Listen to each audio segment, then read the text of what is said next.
네, 오늘 같이 보실 하나님의 말씀 갈라디아서 5장 22절 23절 말씀입니다. 갈라디아서 5장 22절 23절 말씀.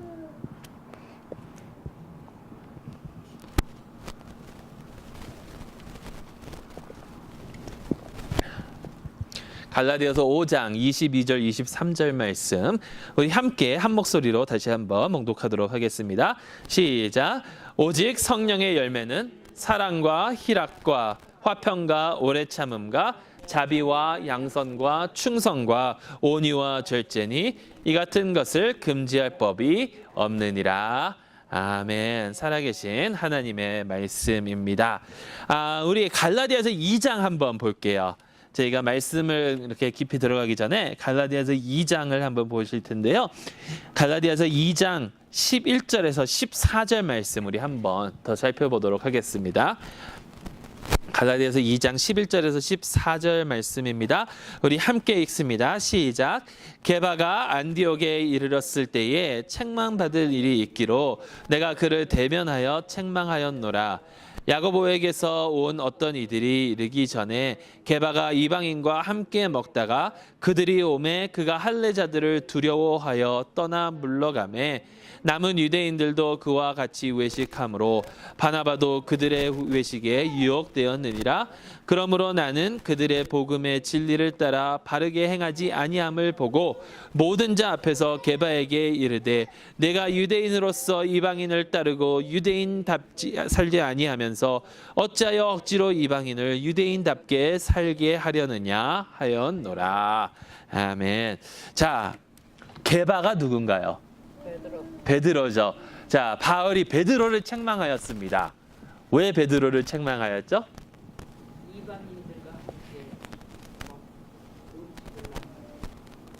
함께 이방인들과 함께 음식을 나눴다가 유대인들이 오니까 또 거기서 슬쩍 자기 발을 뺀 거죠. 제가 저희 대학교가 3분의 2가 유대인이었거든요. 학교 학생들이. 그러다 보니까 그 코셔 라인이라고 그 유대 그 식사법을 따르는 그런 음식을 준비해주는 식당이 있었어요. 근데 그게 한 학기에 100불을 더 내야 됐어요. 근데 제 친구가 한국애인데 그거를 모르고 그게 뭔지 모르고 100불 더 내면 더 좋은 건 줄 알고 그거를 신청한 애가 있어요. 그래서 걔는 신분증에 그 스튜던트 아이디 카드에 뒤에 딱 붙어 있어요. 코셔 음식 먹을 수 있다라고. 그래서 얘는 모르고 왔다가 잘못을 한 거죠. 거기에 딱 들어가면 라인이 둘로 쫙 나눕니다. 그래서 이제 유대인들이 아닌, 아니면 유대인들 중에서도 그 법을 따르지 않는 사람들이 먹는 곳과 그것을 반드시 따르는 그런 사람들이 먹는 곳. 그래가지고 전에 말씀드린 것 같은데 그 트레이부터 달라요. 이렇게 쟁반부터 달라가지고 모양이 달라가지고 접시도 색깔이 다르고 모양이 다르고 그러다 보니까 거기서 섞어 놓으면은 큰일 납니다. 섞어 놓으면은 그거는 갖다 폐기 처분하고 다시는 사용을 안 해요. 사람들이 그만큼 이게 그들에게는 엄청난 그러한 일이라는 거예요. 근데 그런 것을 우리가 생각을 해보면서 예수님께서 하셨던 사역이나 이런 것들을 보면 그거는 정말 하나님께서 예수님께서 그 시대 그 사람들이 받아들이는 것을 완전히 깨트려 버리는 그러한 일들을 하신 거죠. 사마리아인에게 가서 나에게 물을 달라라고 했던 것 그 자체가 그들이 같이 이렇게 도구가 숟가락이나 뭐 컵이나 이런 것들이 섞이면 절대로 안 되는 그런 사람들인데, 근데 오늘 게바가 이방인들과 함께 먹다가 그 율법주의자들이 딱 오니까 그 사람들이 두려워서, 왜 두려울까요? 왜 두려울까요? 율법주의자들이.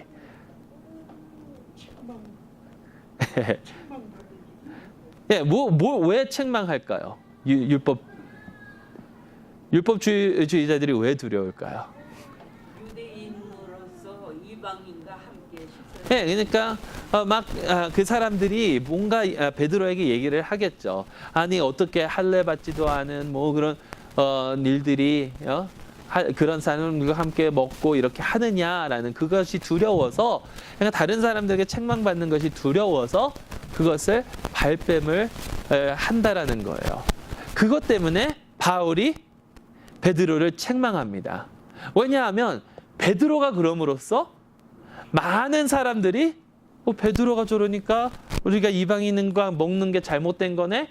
베드로를 따라가기도 하고, 또 거기에 누구까지 포함이 되냐면 바나바까지도 베드로의 그것을 쫓아가게 됐다라는 거죠.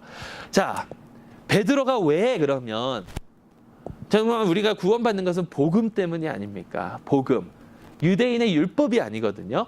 이미 사도행전 15장을 보면 이러한 일 가지고, 특히 할례 받는 그 일 가지고 예루살렘 교회에서 모임이 있었고요. 거기서 결정 난 것들이 있었어요. 그런데 그럼에도 불구하고 베드로는 왜 넘어졌을까? 두려움 때문에 그랬다는 거거든요. 저 율법주의자들이 나에게 대해서 뭐라고 얘기할까 봐 두려움 때문에 그랬는데, 자, 그러면 넘어진 것이 먼저입니까? 두려움이 먼저입니까? 두려움이 먼저일까? 넘어진 것이 먼저일까? 뭐 보통 보면 두려움이 먼저라고 저는 생각을 해요. 사람이요, 자기 마음에 없는 일은 안 하게 돼 있거든요. 그러니까 마음에 두려움이 있으니까 내가 이것을 어떻게 해야든지 모면해야지라는 그런 생각 때문에 이렇게 했다는 거예요. 근데 자기가 하고 있는 그 상황이, 자기가 하고 있는 그 일이 이방인들과 함께 먹는 것이 잘못된 것이 하나도 없는데, 그것을 내가 지키려는 그 용기가 베드로에게는 없었다라는 거예요. 그 용기가 베드로에게는 없었다라는 거예요. 근데 참 재밌는 게 뭐냐면, 여러분, 이 사도 바울이 갈라디아서를 쓰면서 이 성령의 열매를 쭉 쓰는데 거기에 용기는 없습니다. 용기는 없습니다. 그런데요, 용기는 없는데 뭐가 있냐면 오늘 말하는 온유가 있어요. 온유. 근데 용기하고 온유는 사실 다른 거거든요. 근데 다른 건데 어떻게 보면 비슷한 점이 있기도 합니다. 여러분, 온유가 뭡니까? 온유. 착한 거, 순한 거. 예. 온유한 사람 하면 생각나시는 사람 있나요? 이삭? 예. 뭐 굳이 꼭 성경이 아니더라도 여러분 주위 주변에 온유하신 분들 있으세요? 온유하고 겸손하고 좀 같이 한가요? 온유하고 겸손하고 뭐 같기도 하고요. 예. 비슷하기도 하고 같기도 하고. 온유한 사람. 유명한 사람 중에 온유한 사람이 있었나요? 예수님. 아무리 생각해봐도 생각이 잘 안 나요. 링컨이 좀. 예, 저도 링컨밖에 생각이 안 나더라고요. 링컨 대통령이었으면 온유하지 않았을까. 예. 근데 링컨 대통령도요, 사실 그 전체를 보면요, 그 역사를 보면 너무나도 그 노예들을 해방시켜 줬으니까 굉장한 업적을 하신 건데, 그런데 그 뒤에는 여러 가지 그런 일들이 많았거든요. 그러니까 그 남쪽이 왜 이렇게 빠지게 됐는가 이런 걸 뭐 다 설명드리기는 그렇지만, 원래는 남쪽에는 계속해서 노예를 허락을 하고 새롭게 생겨나는 그런 주들, 그때는 아직 서쪽으로 주들이 아직 다 생겨나지 않았으니까 새롭게 생겨나는 주에는 안 된다라는 그런 법이 통과가 되면서 남쪽에서 계속해서 그런 법들이 생겨나면 결국엔 자기네에게도 영향이 있을 거니까, 그래서 이제 탈퇴하게 된 건데, 뭐 여러 가지 그런 뭐 일들이 많지만 어쨌든 제가 아는 가장 유명한 사람들 중에서는 제일 온유하지 않았을까. 근데 여러분, 역사상 유명한 사람들을 한번 살펴보세요. 온유한 사람이 있었는가? 바로 여러 바로들, 예? 그리고 느부갓네살 왕, 정말 힘있던 사람들 아닙니까? 나폴레옹, 알렉산더 등등. 네, 히틀러. 네, 한국 역사만 봐도요, 예? 정말 우리가 최고의 왕으로 뽑는 사람들을 쭉 보면요, 예, 뭐 고구려로 돌아오면 뭐 광개토태왕 같은, 예, 온유한 성품들은 아니거든요.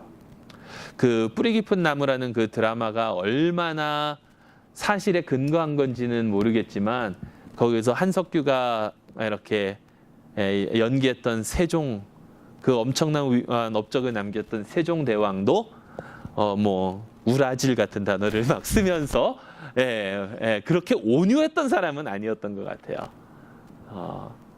근데 여러분, 이 온유한 것은 사실 우리가 조용하고 참하고 착하고 어떻게 보면 약한 듯한, 약한 것 같이 보이는 그런 성품들을 우리는 온유한 성품이라고 얘기를 합니다.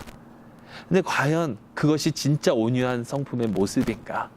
한번 좀 살펴보도록 하겠습니다. 먼저 뽑아야 하는 잡초가 있습니다. 뽑아야 하는 잡초. 온유한 성격이 아니면요, 어떠한 것으로 이어져 나가냐면 항상 커다란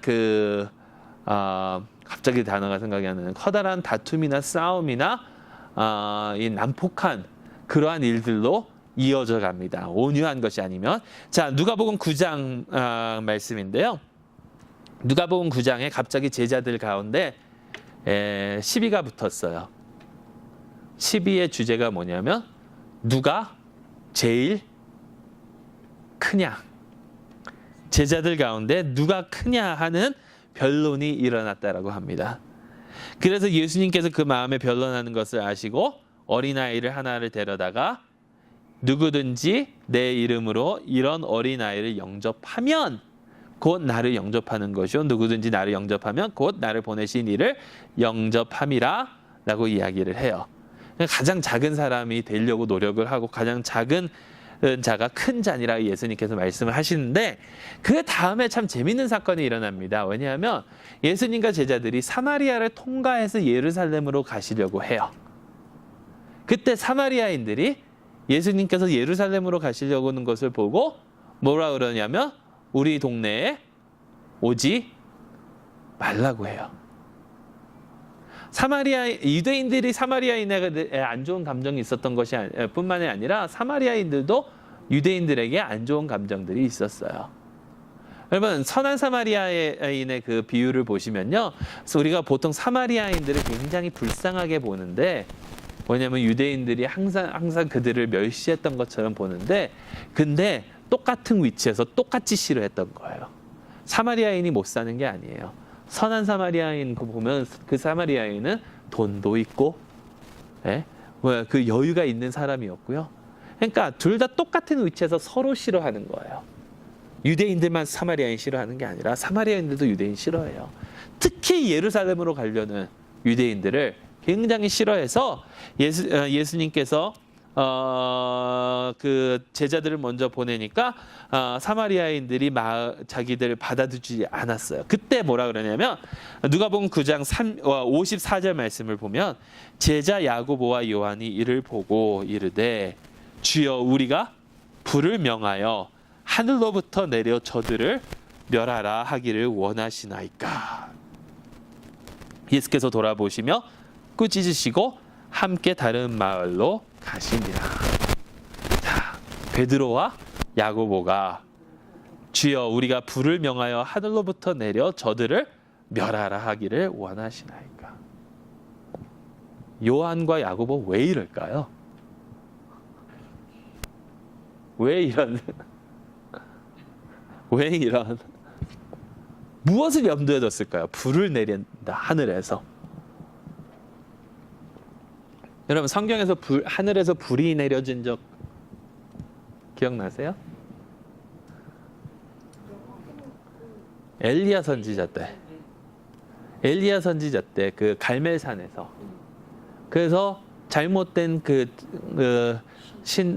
이제 선지자들을 다 때려 죽이지 않습니까?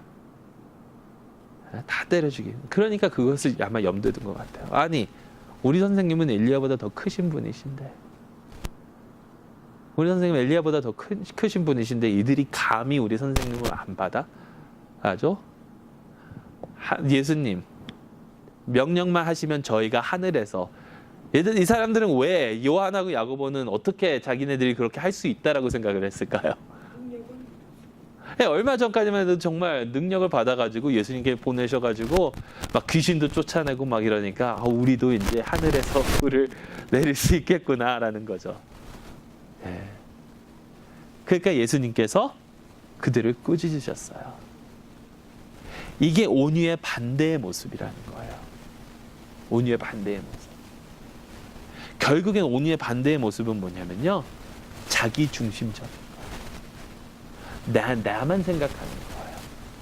나의 그 필요와 나의 그런 원함과 나의 이득만 생각을 하는 거예요. 그리고 나에게 조금이라도 잘못되면 아니 감히 그렇게 해? 이게 온유의 정반대되는 모습이라는 거죠. 근데 여러분, 기독교 예수님을 믿는다는 사람들 안에서도 이런 사람들이 얼마나 많은지 아십니까? 특히 저는 목회자들 가운데 너무나도 많이 봤어요. 목사님께서 하시는 일을 조금 반대했다고 해가지고 그 가족에 누가 병이 걸렸는데 목회자를 대적하니까 그렇게 병을 얻는 거라고. 이런 말도 안 되는 소리를 하시는 분들도 굉장히 많이 봤어요. 근데 여러분,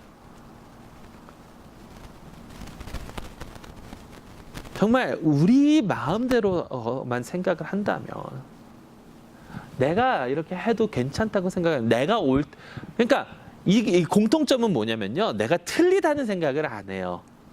나는 항상 옳아요. 나는 항상 옳다고 생각하니까 내 중심적으로 모든 게 돌아가는 거예요. 그런데 때로는 내가 맞다고 생각하니까 누가 틀리냐면 예수님이 틀린 경우가 굉장히 많다라는 거죠. 내가 맞다 보니까. 이러한 것들은 우리의 삶 가운데 정말 뽑아 버려야 되는. 한 가지만 더 예를 드릴게요. 진짜 일어났던 일이니까. 한국에서 모 장로 교단 총회에서 일어났던 일이죠.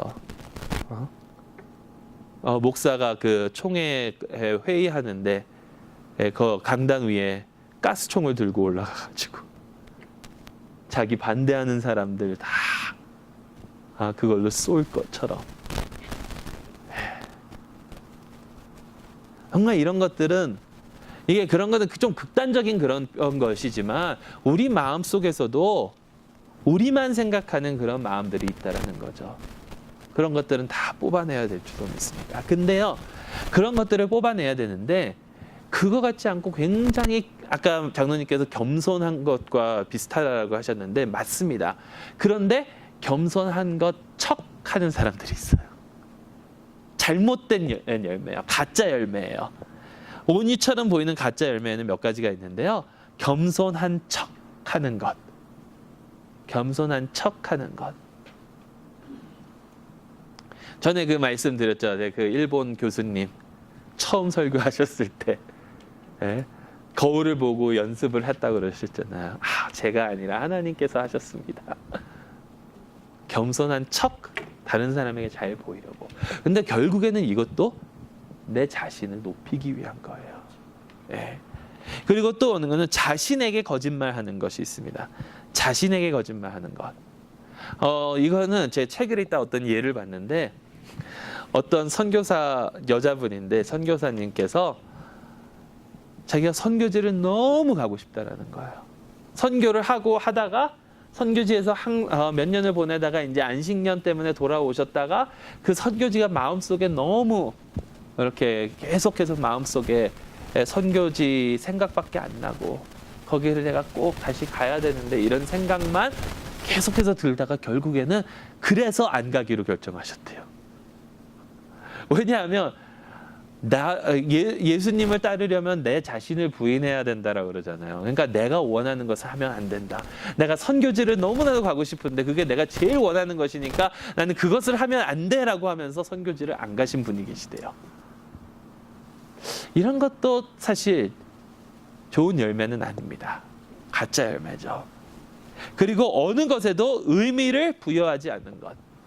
그러니까 어떤 사람은요, 저 사람이 믿는 게 뭔지, 왜냐하면 때로는 이랬다가 때로는 저랬다가 하는 그런 사람들이 있거든요. 이러한 모든 것들이 온유처럼 보이는 가짜 열매라는 거예요.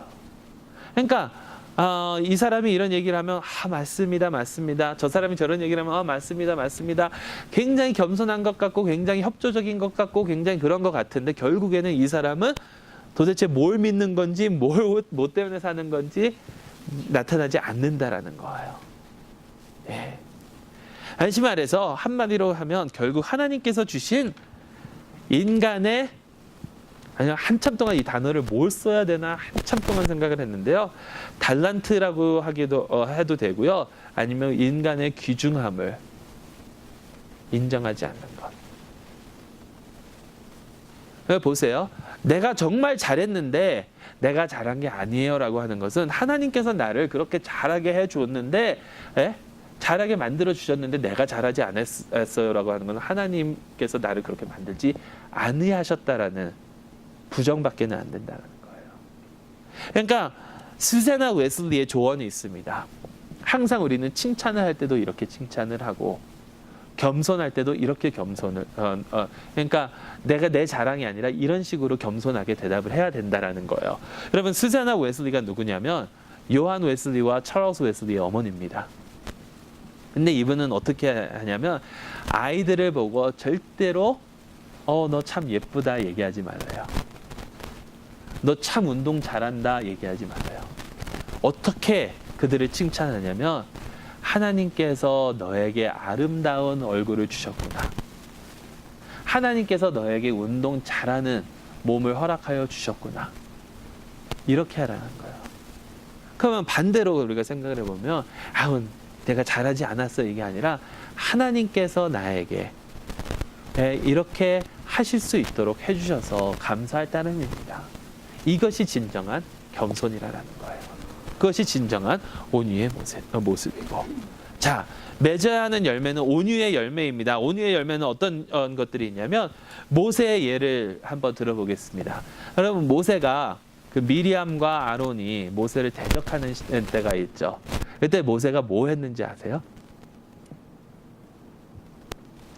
미리암과 아론이 아니 모세 너만 선지자냐? 너만 하나님께서 세웠느냐? 네가 다 해먹고 그래? 그러면서 왔었을 때 모세는 뭐 했는지 아십니까?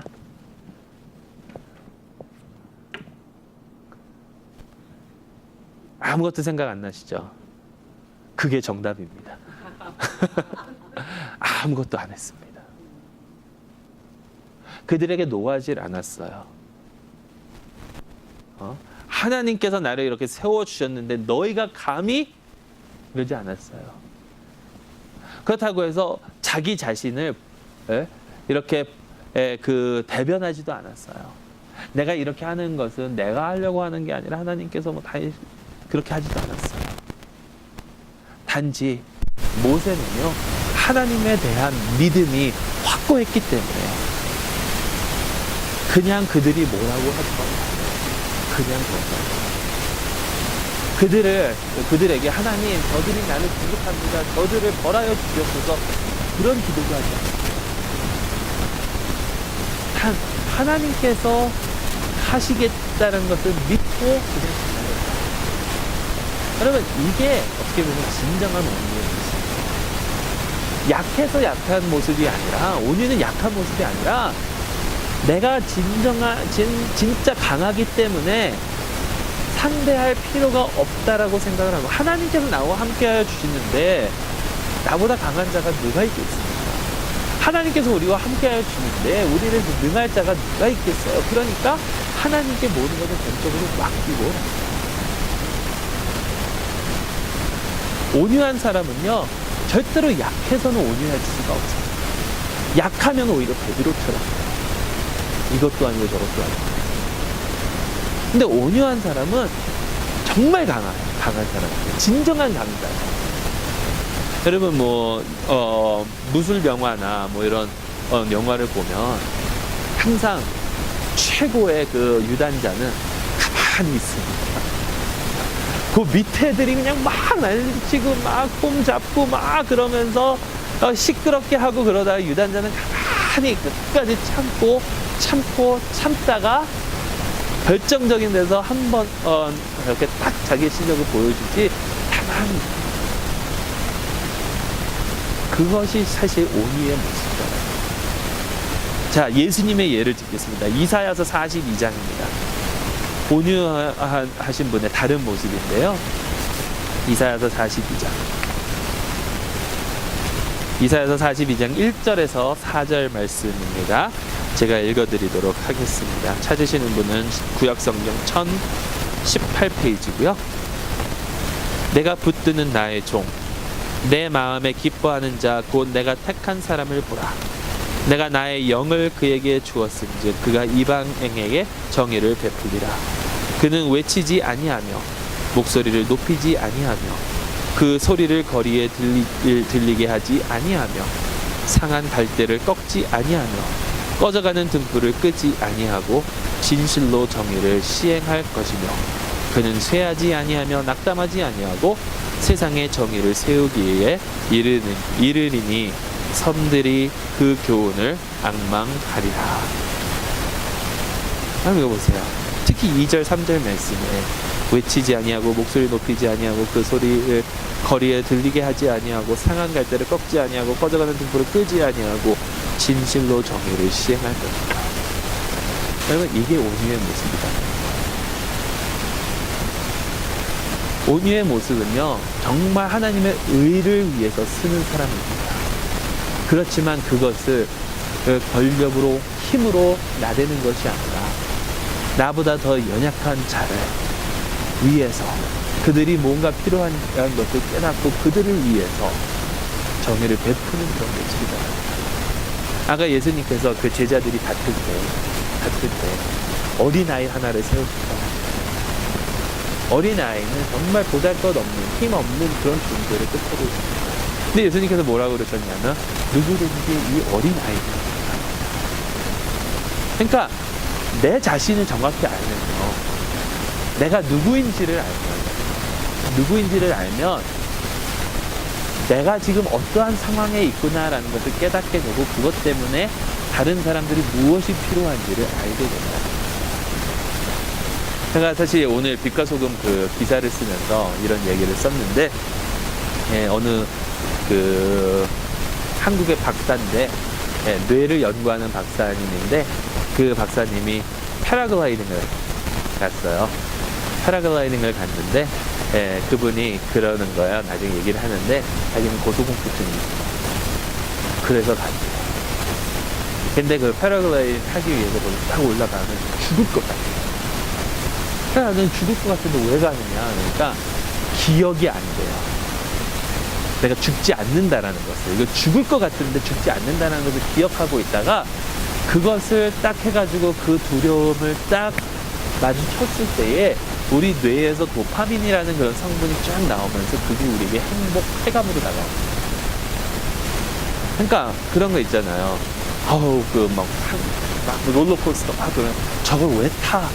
근데 거기서 생기는 그 도파민 때문에 사람들이 굉장히 행복하죠. 근데 그분이 그것 때문이기도 한데 사실 나는 것을 굉장히 관심이 많아요. 왜냐하면 하늘을 날게 되면 자기 자신이 얼마나 조그만 존재인지 정말 이 지구에서, 이 세상에서 이렇게 우리가 발 딛고 살아가면서 너무나도 바쁜 나날들을 우리가 계속 보내는데 그 하늘 위에서 패러글라이딩을 타고 서서히 내려오면은 내가 정말 작은 존재. 저기에 그 많은 그 강도 흘러가고 산들도 있고 숲도 있고 보지 못하지만 느낄 수 있는 그 바람, 때로는 바람이 내려가는 바람, 하류이기도 하고 상류이기도 하고 어떨 때는 막 회오리이기도 하고 그런 것들을 다 느끼면 내가 정말 하찮은 존재인데 왜 이렇게 바쁘게 살아갈까? 근데 여러분 그렇게 하찮은 존재거든요, 저희가. 저희가 그렇게 하찮은 근데요, 그렇게 하찮은 저희를 하나님께서 사랑하세요. 시편 8편은 사람이 무엇이다? 인자가 무엇이다? 그런 우리를 하나님께서 사랑하시다는 걸 우리가 깨달으면, 그거를 내가 안다면, 내가 그렇게 사랑받은 자이기 때문에 다른 사람들에게도 그런 사랑을 베풀어야 되겠구나라는 마음이 생기고, 그것이 진정한 온유의 모습입니다. 자, 그러면 이것을 어떻게 키울까요? 어떻게 키울까요? 마태복음 12장 12절 말씀.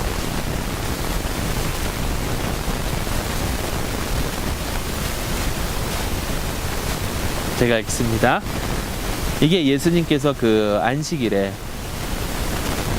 손 마른 사람을 고치시고 하신 말씀인데요. 사람이 양보다 얼마나 더 귀하냐. 그러므로 안식일에 선을 행하는 것이 옳으니라 하시고, 사람이 양보다 얼마나 더 귀하냐. 여러분, 이것은 뭐냐면요, 우리 모두가 다 아까 가짜 열매가 하나님께서 주신 그 인간의 귀중함을, 인간의 달란트를 인정하지 않는 것이 가짜 열매라고 그랬는데, 그렇다면 반대로 우리가 맺어야 되는 열매는, 온유한 그 열매는 다른 사람들을, 아니면 사람 모두의 나 포함해서 귀중함과 정말 그것을 깨달아야 된다는 거예요. 자, 여러분, 여러분에게 만약에 어떠한 깨질 수 있는 그러한 귀중품을 누군가가 주면서 이것이 몇백만 불짜리라고 하면, 그래서 여러분들 어떻게 간수할 수 있습니까? 몇백만 불짜리를 딱 주면서 이게 몇백만 불짜리라고 하면 그것을 어린 아이에게 줄까요? 벌벌 떨면서 굉장히 조심스럽게 다루겠죠. 네, 그건 하겠네.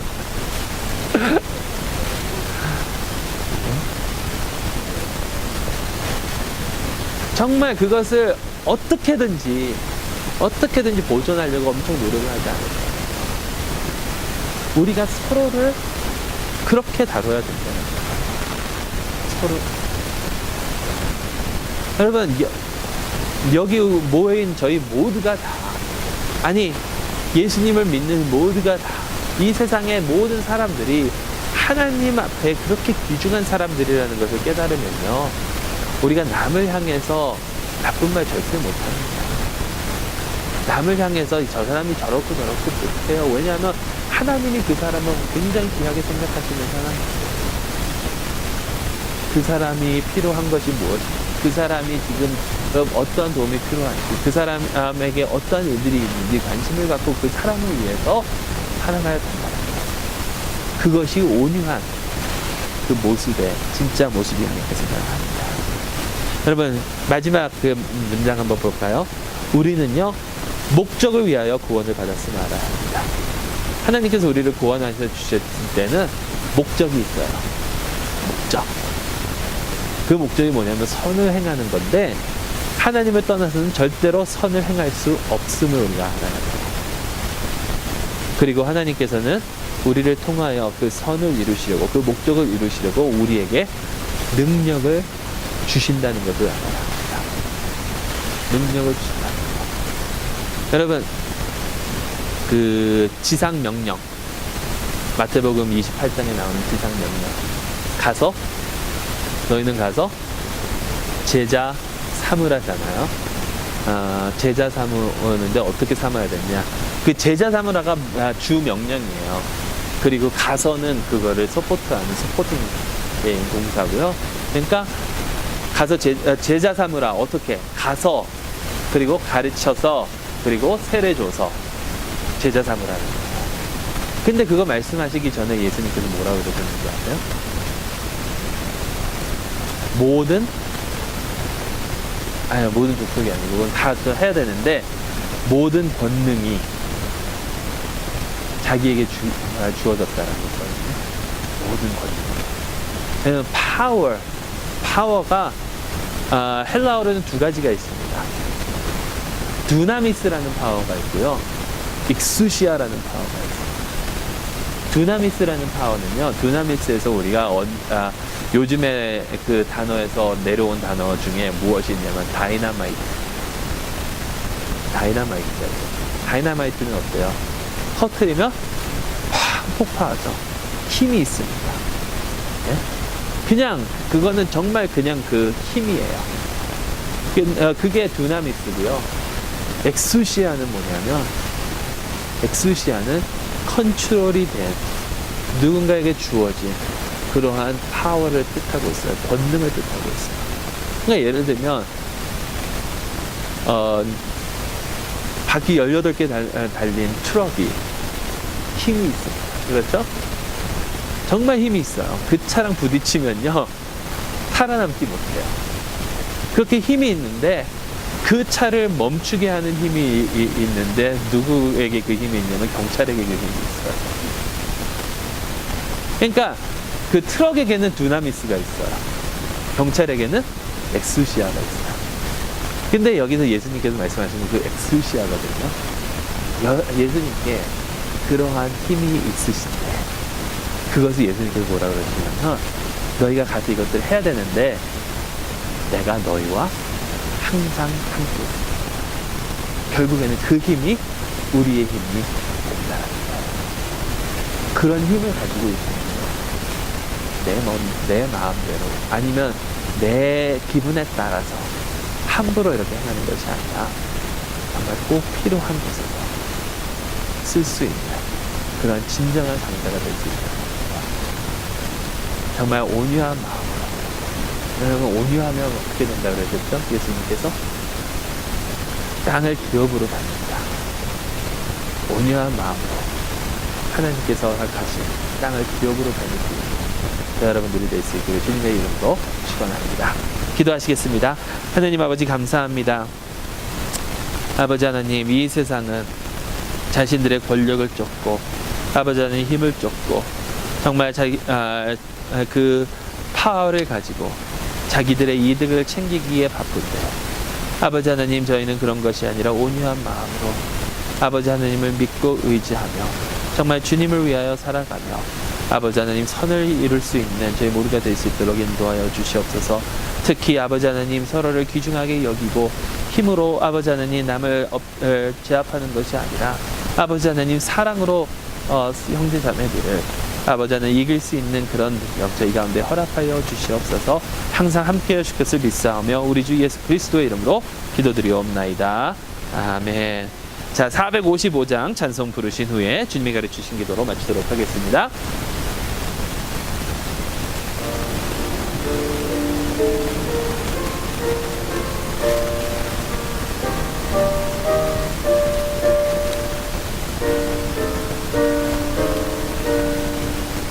주님의 마음을 본받는 자, 그 마음의 평강이 찾아오면 험악한 세상을 이길 힘이 하늘로부터 임함이로다. 주님의 마음 본받아 살면서 그 거룩하신 나도 이루리. 주 모습 내 눈에 안 보이며 그 음성 내 귀에 안 들려도 내 영혼 날마다 주를 만나 신령한 말씀 늘 배우도다. 주님의 마음 본받아 살면서